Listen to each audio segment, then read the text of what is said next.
Et j'ai le plaisir d'inviter notre prochain intervenant, le Dr Gilles Beaumont, onco-radiothérapeute à la clinique Sainte-Clotilde, qui va nous parler du cancer primitif bronchique. Qu'est-ce qui a changé depuis 20 ans? Bonjour à tous.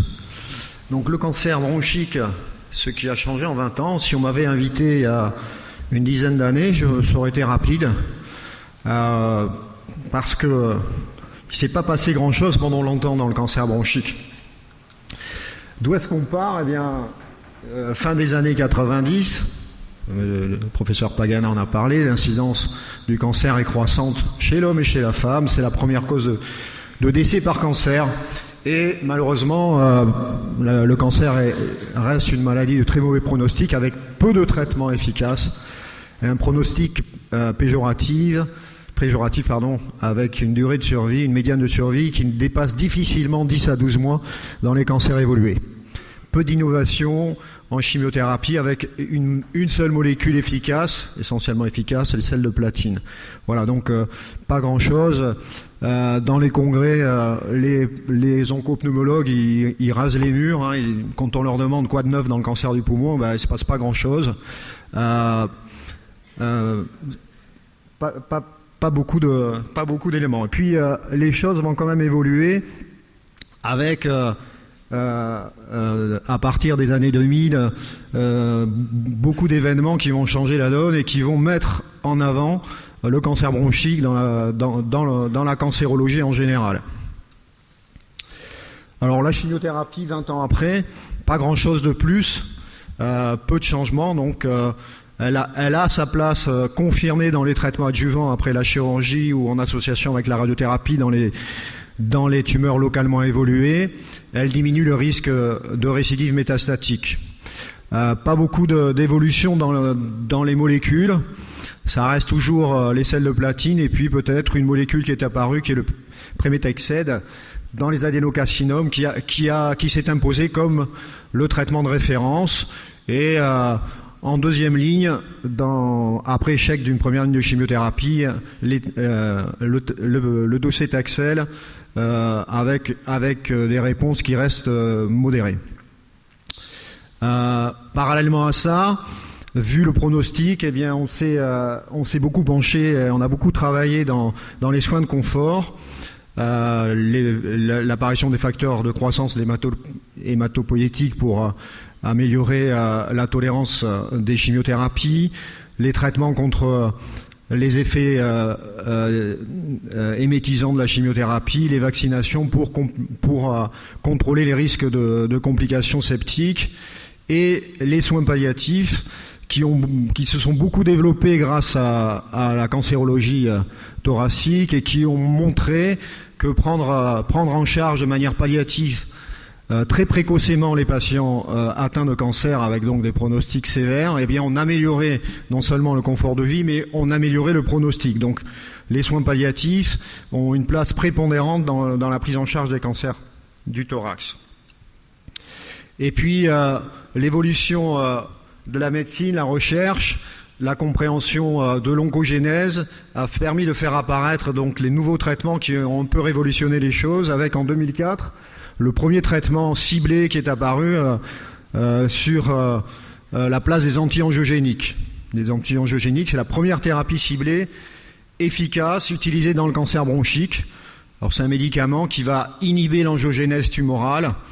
On utilise le bevacizumab, c'est un anticorps monoclonal qui va bloquer l'action du facteur de croissance endothéliale et qui empêche donc le développement de la néovascularisation et empêche la prolifération tumorale. Cette molécule est utilisée en combinaison avec la chimiothérapie dans les adénocarcinomes bronchiques.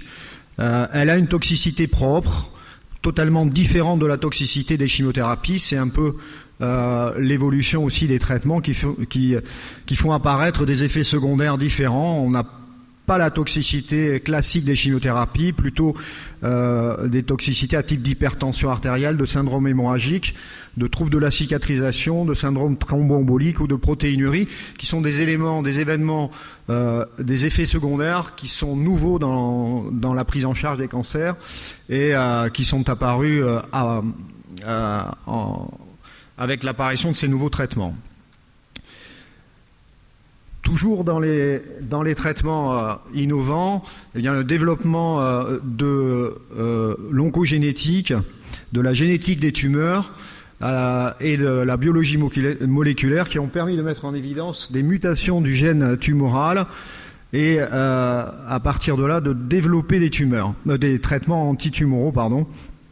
Alors on a ciblé essentiellement l'hyperactivité de la tyrosine kinase, qui est une enzyme de signalisation cellulaire qui entraîne la prolifération, l'inhibition, l'apoptose, qui entraîne l'inhibition de l'apoptose, donc la mort programmée des cellules, l'angiogénèse et la diffusion tumorale. De nombreux gènes correspondant à l'activité tyrosine kinase ont été mis en évidence. Des mutations de ces gènes qui ont été ciblées, comme le GFR, qui est muté dans 15% des cas dans les cancers bronchiques, le gène ALK, RAS, MET, ERBB2, tout ça, c'est des mots très compliqués, des mots très compliqués, des termes compliqués qui sont apparus dans le cancer bronchique, mais qui ont permis de révolutionner la prise en charge avec l'apparition de nombreuses molécules qui se terminent tous en nib, gefitinib, erlotinib, pazopanib, etc.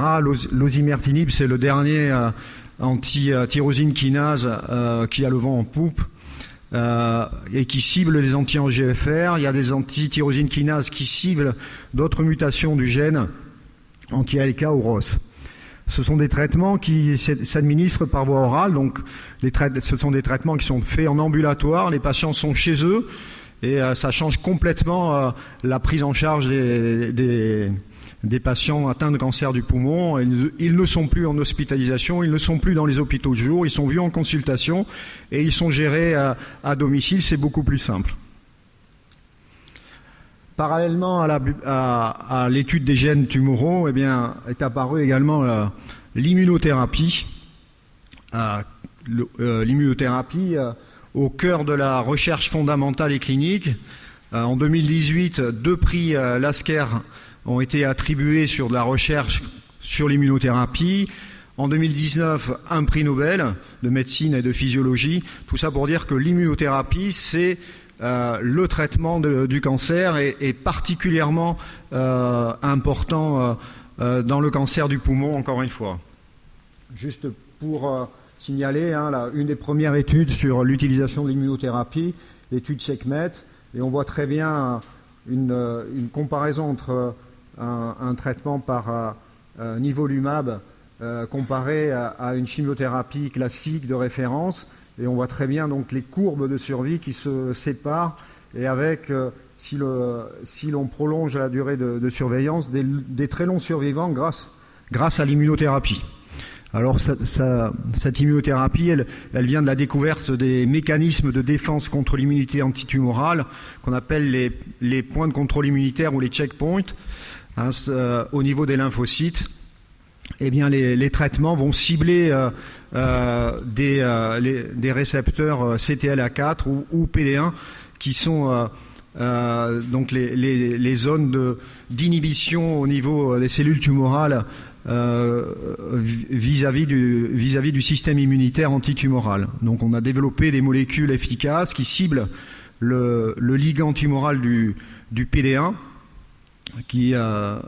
Ces molécules, elles sont nombreuses également. Elles ne se terminent pas par NIB mais par MAB. Vous entendez nivolumab, pembrolizumab, durvalumab, tout un panel de molécules qui apparaissent successivement et qui viennent compléter l'arsenal thérapeutique. Elles sont utilisées, ces molécules, d'immunothérapie, soit en monothérapie, soit en association avec la chimiothérapie, la radiothérapie, voire maintenant en utilisation en double application d'immunothérapie. Alors, ces traitements vont entraîner une gestion thérapeutique différente. Ça nécessite un diagnostic histologique et une étude immunohistochimique et biomoléculaire précise. Il va falloir effectivement faire un diagnostic précis de la tumeur, mais également rechercher des addictions génétiques, rechercher les mutations activatrices de l'EGFR ou d'autres gènes tumoraux. Il va falloir rechercher des biomarqueurs de sensibilité à l'immunothérapie. Tout ça, ça implique donc au préalable une recherche importante et une précision dans le diagnostic. Les toxicités, elles sont tout à fait différentes. Donc encore une fois, ce sont des patients qui sont en ville, enfin à leur domicile, qui sont suivis en consultation et qui voient également beaucoup leur médecin traitant, avec des effets secondaires qui sont totalement et radicalement opposés à ceux de la chimiothérapie. Fini les aplasies, fini les nausées, les vomissements. On voit plutôt arriver des phénomènes inhabituels de réaction, des réactions cutanées, des syndromes diarrhéiques, des désordres immunologiques par l'immunothérapie, des troubles métaboliques, des troubles endocriniens. Ce sont des nouveaux événements indésirables qu'on n'a pas l'habitude de rencontrer en cancérologie et dont il faut s'habituer lorsqu'on traite ces patients avec ces nouvelles thérapies. L'évaluation également de la réponse thérapeutique est complètement bouleversée. On a l'habitude de voir, quand on utilise un traitement, de vérifier que la tumeur sur les examens successifs diminue en taille. On a des critères pour ça, les critères RECIST. Classique dans le traitement classique des cancers. Avec ces nouvelles thérapies, on s'aperçoit que les réactions tumorales les réactions sur les cibles tumorales peuvent être totalement différentes immédiatement. On voit des tumeurs qui prennent du volume au moment de la mise en place des traitements, et en fait ce sont des réactions autour de la tumeur qui ne veulent pas dire que la tumeur progresse. Il faut également évaluer précisément l'état du patient. L'immunothérapie, elle est efficace que si le patient est en bon état général. Les patients qui ont une altération d'état général ne peuvent pas bénéficier du traitement. Donc il faut évaluer précisément l'état général du patient et les comorbidités pour s'assurer de l'efficacité, de la possibilité de mettre en place ces traitements. Alors 20 ans dans le cancer bronchique, c'est effectivement une révolution. C'est le changement dans la prise en charge du traitement avec un modèle de prise en charge pluridisciplinaire, du diagnostic aux soins palliatifs, les spécialistes d'organes, les pneumos, les radiothérapeutes, les chirurgiens. Changement dans la prévention, le docteur Pagana en a parlé. Révolution thérapeutique, donc c'est le modèle de développement des thérapies innovantes. Le cancer est un modèle de développement des thérapies innovantes. Et dans les congrès maintenant de cancérologie, les oncopneumologues, ils peuvent rouler des mécaniques. C'est eux qui prennent les salles plénières pour présenter les nouveautés dans la prise en charge des cancers. Changement dans les soins d'accompagnement, le développement des soins de support et des soins palliatifs. Et c'est une révolution pronostique parce que le pronostic du cancer du poumon a considérablement changé ces dernières années grâce à ces nouvelles molécules. En conclusion, je voulais juste insister, importance capitale du diagnostic précis avec une cartographie tumorale pour adapter les traitements, une importance de la stadification précise avec le PET-scan et l'IRM cérébral qui sont les examens de référence à faire dans le bilan d'un cancer du poumon, l'évaluation précise du patient pour savoir s'il peut avoir accès aux traitements innovants, changement radical du pronostic avec les nouvelles thérapies. La survie globale dans le cancer du poumon avancé, elle a été multipliée par 4, par 5. Une modification radicale de la gestion du patient parce que les effets secondaires sont totalement nouveaux et différents des effets qu'on a l'habitude de rencontrer jusqu'alors. Et des enjeux majeurs, faire du cancer bronchique une maladie chronique voire curable. Avec l'essor de ces nouveaux traitements, on peut imaginer que rapidement on va avoir des cancers du poumon comme dans les autres cancers, dans le cancer du sein, des cancers évolués qui sont guéris avec ces traitements. Résoudre le problème, les questions qui restent en suspens, c'est résoudre le problème d'accessibilité aux plateformes diagnostiques, parce que faire de la recherche en biologie moléculaire, ça demande de l'investissement et du temps. Et permettre également l'accessibilité aux molécules qui sont onéreuses. On a de plus en plus de traitements disponibles pour traiter les cancers, mais ces molécules sont chères et ça pose un problème d'accessibilité. Voilà ce que je pouvais dire. Pour résumer, en fait, le mot que je pourrais dire, il y a un mot pour résumer l'évolution en 20 ans. pour la prise en charge des cancers. C'était il y a 20 ans, quand on traitait le cancer du poumon, on pouvait prendre des cours de golf, hein, on n'avait que ça à faire, il n'y avait pas grand chose. Preniez vos clubs de golf, il ne se passait rien grand chose. Maintenant, si vous voulez soigner du cancer, il faut aller au cours du golf, le groupe d'oncologie de langue française, pour apprendre ce que c'est que le cancer du poumon et la prise en charge. Voilà.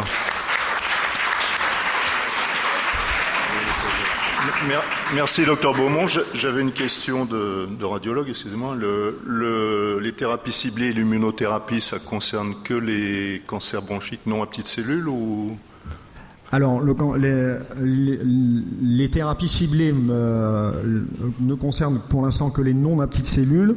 Le traitement par immunothérapie, il apparaît, là, il est en train d'apparaître dans la prise en charge des cancers bronchiques à petites cellules, avec une première autorisation d'utilisation dans les cancers. Mais bon, le cancer à petites cellules, c'est un cancer encore bien à part et qui reste encore peu accessible aux thérapies innovantes, mais l'immunothérapie apparaît dans la prise en charge des cancers à petites cellules. Merci.